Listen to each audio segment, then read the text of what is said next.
ദൈവനാമം മഹത്വപ്പെടുമാറാകട്ടെ. നവംബർ മാസം 17 ഞായറാഴ്ചയിലെ എവങ്കേലിയോൻ ധ്യാനത്തിലേക്ക് ഏവർക്കും സ്വാഗതം. ഈ ആഴ്ചയിലെ ധ്യാനത്തിനായി നമുക്ക് നൽകപ്പെട്ടിരിക്കുന്ന വേദഭാഗങ്ങൾ ദിനവൃത്താന്തങ്ങളുടെ 1-ാം പുസ്തകം 24-ാം അധ്യായം 1 മുതൽ 19 വരെയും, എബ്രായർക്ക് എഴുതിയ ലേഖനം 6-ാം അധ്യായം 9 മുതൽ 12 വരെയും, അപ്പോസ്തലനായ പൗലോസ് റോമർക്ക് എഴുതിയ ലേഖനം 10-ാം അധ്യായം 9 മുതൽ 15 വരെയും, എവങ്കേലിയോൻ ഭാഗമായി ലൂക്കോസ് എഴുതിയ സുവിശേഷം 1-ാം അധ്യായം 5 മുതൽ 23 വരെയുമുള്ള വേദഭാഗങ്ങളാണ്.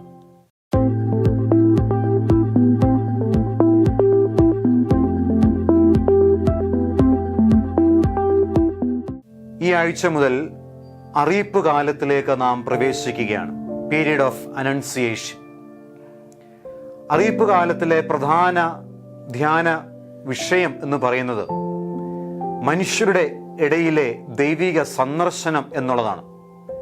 God's visitation to humanity. ദൈവത്തിൻ്റെ പദ്ധതി ഈ ലോകത്തിൽ നിവർത്തിക്കുവാൻ വേണ്ടി ദൈവം മനുഷ്യരുടെ ഇടയിൽ സന്ദർശനം നടത്തുകയും മനുഷ്യരെ തൻ്റെ വലിയ ഉത്തരവാദിത്വത്തിലേക്ക് ക്ഷണിക്കുകയും പങ്കുചേർക്കുകയും ചെയ്യുന്നതാണ് ഈ അറിയിപ്പ് കാലത്തിലെ ധ്യാനങ്ങളിൽ നാം പ്രധാനമായും കാണുന്നത്. തങ്ങളുടെ ജീവിതവും സ്വപ്നങ്ങളും ദൈവത്തിൻ്റെ വലിയ പദ്ധതിക്ക് വേണ്ടി മനുഷ്യർ സമർപ്പിച്ച അനുഭവ കഥകളാണ് ഇനിയുള്ള ദിനങ്ങളിൽ നാം ധ്യാനിക്കുന്നത്. ഈ ആഴ്ചയിലെ ധ്യാനത്തിൽ യോഹന്നാൻ സ്നാപകന്റെ ജനനത്തിന് മുന്നോടിയായി സക്കറിയ പുരോഹിതന് എപ്രകാരമാണ് ഗബ്രിയേൽ ദൂതനിലൂടെ ദൈവം അരുളപ്പാട് നൽകുന്നത് എന്നതാണ് ഈ വേദഭാഗത്തിൽ നാം പ്രധാനമായി കാണുന്നത്. യോഹന്നാൻ സ്നാപകന്റെ ജനനത്തിനു വേണ്ടി മാതാപിതാക്കളായ സക്കറിയ പുരോഹിതനും എലിസബത്തും തങ്ങളുടെ ജീവിതങ്ങളെ ഒരുക്കിയെടുക്കുന്നതും ദൈവം എന്തിനു വേണ്ടിയാണ് ഇപ്രകാരം ഈ മാതാപിതാക്കളെ യോഹന്നാൻ സ്നാപകന്റെ ജനനത്തിനു മുമ്പായി ഒരുക്കി എന്നതുമാണ് ഈ ധ്യാനത്തിൽ നാം പ്രധാനമായും ചിന്തിക്കുവാൻ പോകുന്നത്. ഒന്നാമതായി, ദൈവസന്നിധിയിൽ നീതിയോടും വിശുദ്ധിയോടും കൂടി ജീവിച്ചവർ. A couple who lived in righteousness and holiness. പ്രാരംഭ വാക്യങ്ങളിൽ നാം കാണുന്നത് സക്കറിയ പുരോഹിതന്റെയും എലിസബത്തിന്റെയും ജീവിതമാണ്. ലൂക്കോസ് എവങ്കേലിസ്തൻ സക്കറിയാവിനെയും എലിസബത്തിനെയും അവതരിപ്പിക്കുമ്പോൾ 5-7 വാക്യങ്ങളിൽ ഇവർ ജീവിച്ച കാലഘട്ടവും നമുക്ക് മുമ്പിൽ വളരെ വ്യക്തമായി അവതരിപ്പിക്കുന്നുണ്ട്. അത് നമുക്ക് ചുരുക്കമായി ഒന്ന് കാണാം. ഒന്നാമതായി, പൊളിറ്റിക്കൽ സിറ്റുവേഷൻ, ഭരണപരമായ അവസ്ഥ. യഹൂദ രാജാവായ ഹെരോദാവാണ് നാട് ഭരിക്കുന്നത്. ഹെരോദാവിൻ്റെ കാലത്താണ് ഇവർ ജീവിക്കുന്നത്. യഹൂദ ചരിത്രകാരനായ ജോസീഫസിന്റെ രേഖകളിൽ ഇപ്രകാരം നാം വായിക്കുന്നു: it was A time of tyranny where no peace and harmony existed. അതുകൊണ്ട് തന്നെ ഒരു ഇരുണ്ട കാലഘട്ടമായി, എ പീരീഡ് ഓഫ് ഡാർക്ക്നെസ് ആയി നമുക്ക് ഈ കാലഘട്ടത്തെ മനസ്സിലാക്കാം. രണ്ടാമതായി, മതപരമായ അവസ്ഥയിലേക്ക് നാം നോക്കുമ്പോൾ, റിലീജിയസ് സിറ്റുവേഷനിലേക്ക് നോക്കുമ്പോൾ, മശിഹായ്ക്ക് വേണ്ടി യഹൂദ ജനം കാത്തിരിപ്പ് തുടങ്ങിയിട്ട് ഏറെ വർഷങ്ങളായി. ഏകദേശം 400-ലധികം വർഷങ്ങളായുള്ള ജനത്തിൻ്റെ മശിഹായ്ക്ക് വേണ്ടിയുള്ള കാത്തിരിപ്പ്, പ്രവചന നിവൃത്തിക്ക് വേണ്ടിയുള്ള നീണ്ട ഇടവേള, എ പീരീഡ് ഓഫ് വെയിറ്റിംഗ്, കാത്തിരിപ്പിൻ്റെ നാളുകൾ. മൂന്നാമതായി, മിനിസ്റ്റീരിയൽ സിറ്റുവേഷനിലേക്ക് നാം നോക്കുമ്പോൾ, ശുശ്രൂഷയുടെ അവസ്ഥയിലേക്ക് നാം നോക്കുമ്പോൾ, അബിയാവിൻ്റെ കൂറിലുള്ള പുരോഹിതനാണ് സക്കറിയ. ഏകദേശം 18,000-ലധികം പുരോഹിതരുള്ള യെരുശലേം ദേവാലയത്തിൻ്റെ ചുറ്റുവട്ടത്തിൽ പുരോഹിതരെ 24-ലധികം കൂറുകളിലായി വിഭാഗിച്ചിരുന്നു. നറുക്കിട്ടാണ് ശുശ്രൂഷയ്ക്ക് പുരോഹിതരെ നിയോഗിച്ചിരുന്നത്. ഇത് നാം ദിനവൃത്താന്തങ്ങളുടെ 1-ാം പുസ്തകം 24-ാം അധ്യായത്തിൽ കാണുന്നുണ്ട്. ജെറമിയാസ് ജോയാക്കീം എന്ന ദൈവശാസ്ത്രജ്ഞൻ ഇപ്രകാരം പറയുന്നു: When Zechariah was chosen by Lot to go inside the temple, it was a great honor on him. Since there were large number of priests, no priest was allowed to serve as officiating priest more than once in his lifetime. അതുകൊണ്ട് വാർദ്ധക്യമായിട്ടും ഈ നാളുകളിലെല്ലാം തൻ്റെ ശുശ്രൂഷ ജീവിതത്തിൽ ഇതുവരെയും ശുശ്രൂഷയ്ക്ക് നേതൃത്വം നൽകുവാൻ അവസരം ലഭിക്കാതിരുന്ന ഒരു പുരോഹിതൻ. അതുകൊണ്ട് തന്നെ തൻ്റെ ശുശ്രൂഷ ജീവിതത്തിൻ്റെ ഒരു ഫുൾഫിൽമെന്റ് കാണുവാൻ സാധിക്കാത്ത നിലയിലുള്ള സഖറിയ പുരോഹിതനെ നാം കാണുന്നു. എ സെൻസ് ഓഫ് ഡിസപ്പോയിൻമെന്റ്, നിരാശയുടെ നാളുകൾ. ഒരു കുടുംബത്തിൻ്റെ അവസ്ഥ നാം നോക്കുകയാണെങ്കിൽ, ഫാമിലി സിറ്റുവേഷൻ നാം നോക്കുകയാണെങ്കിൽ, ഇരുവരും പ്രായം ചെന്നവരും ഇവർക്ക് മക്കളുമില്ലായിരുന്നു എന്ന് നാം 7-ാം വാക്യത്തിൽ കാണുന്നു. 25-ാം വാക്യത്തിൽ ഇപ്രകാരം എലിസബത്ത് പറയുന്നുണ്ട്: മനുഷ്യരുടെ ഇടയിൽ എനിക്കുണ്ടായിരുന്ന നിന്ന. അതിനർത്ഥം വാർദ്ധക്യമായിട്ടും മക്കളില്ലാതിരുന്ന അവസ്ഥ ഇവരെ സമൂഹത്തിൽ ഒറ്റപ്പെടുത്തി.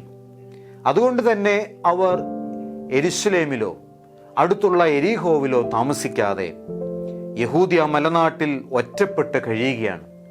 എ സെൻസ് ഓഫ് ഏലിനേഷൻ, ഒറ്റപ്പെടലിൻ്റെ നാളുകൾ.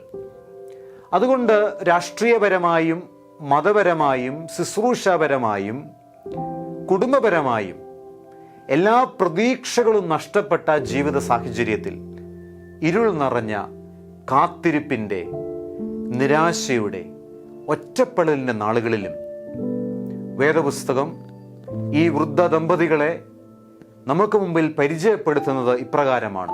6-ാം വാക്യത്തിൽ, ഇരുവരും ദൈവസന്നിധിയിൽ നീതിയുള്ളവരും കർത്താവിൻ്റെ സകല കൽപ്പനകളിലും ന്യായങ്ങളിലും കുറ്റമില്ലാത്തവരുമായി നടക്കുന്നവരുമായിരുന്നു എന്നത്രേ.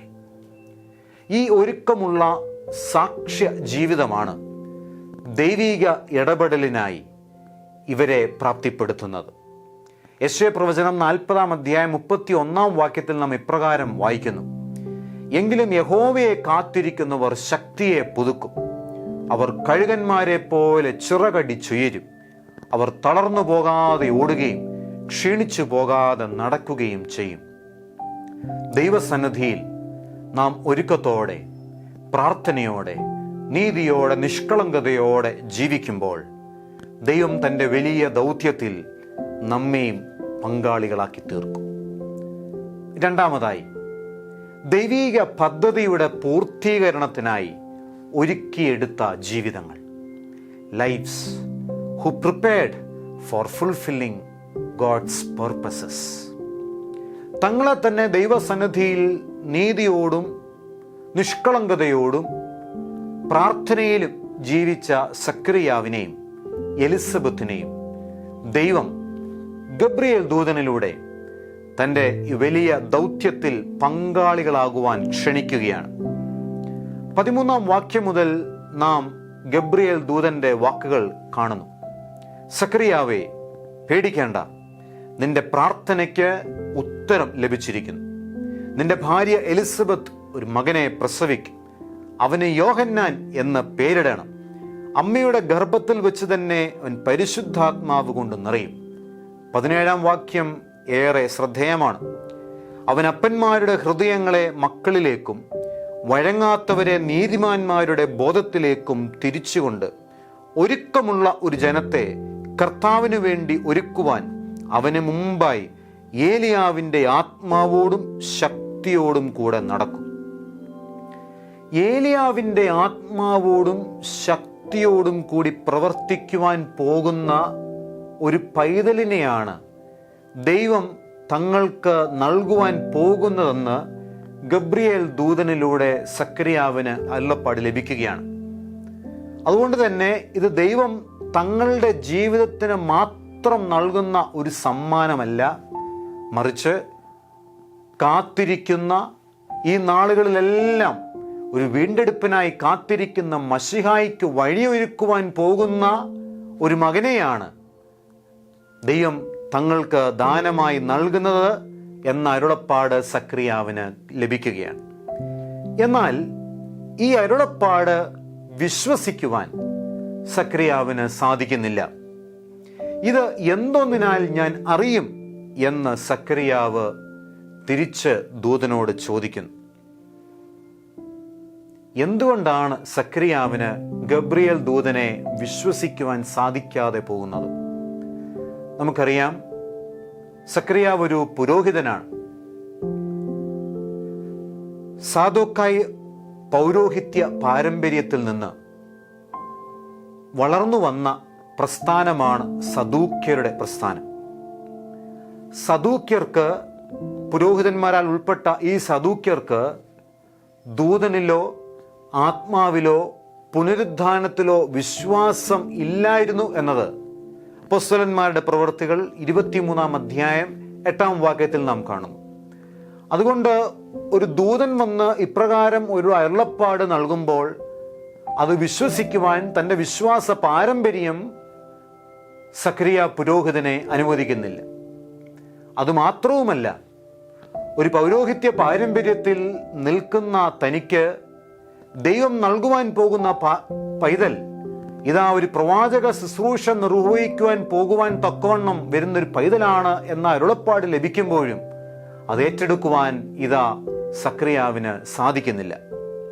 അതുകൊണ്ട് തന്നെ സക്രിയാവിനെ വിശ്വസിക്കുവാൻ സാധ്യമാകാതെ പോകുന്നത് ദൈവം നൽകുന്ന ഒരു ശിക്ഷയായി, നീ ഇത് സംഭവിക്കും വരെ മൗനമായിരിക്കും എന്ന് പറയുന്നത് ഒരു ശിക്ഷയായി നാം കാണേണ്ടതില്ല. മറിച്ച് ഈ ഒരു വലിയ ദൗത്യത്തിനായി നീ കൂടുതലായി നിന്നെ തന്നെ ശിക്ഷണപ്പെടുത്തേണ്ടതുണ്ട് എന്ന് ദൂതനിലൂടെ അരുളപ്പാട് ലഭിക്കുകയാണ്.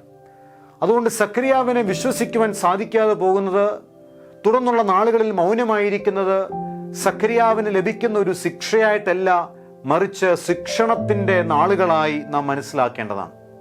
അതുകൊണ്ട് ഇപ്രകാരം നമുക്ക് പറയുവാൻ സാധിക്കും, സക്രിയ, you need to grow from human reasoning to divine provisions.